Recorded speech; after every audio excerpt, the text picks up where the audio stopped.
مجرد؟ جدا شدم. میتونم دلیلش رو ازتون بپرسم چرا جدا شدین؟ علتش این بوده که من شرکت داشتم، بعد شرکت شدم، لازم مالی وضعیتم خیلی بد بود، بعد خانمم جدا شد. یعنی که به صفر رسیدی خانومتون ولتون کرد. ما یه چالش داریم، میتونیم بهشون یه زنگ بزنین ببینیم برمیگرده یا نه؟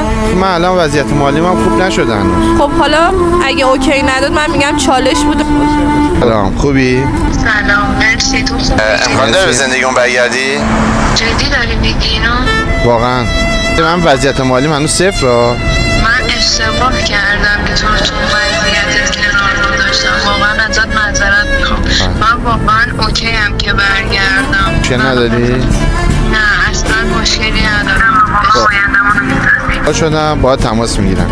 ببینم. خداحافظ. آقا یه فرصت دوباره به طرفتون بدین، آدم‌ها پشیمون میشن.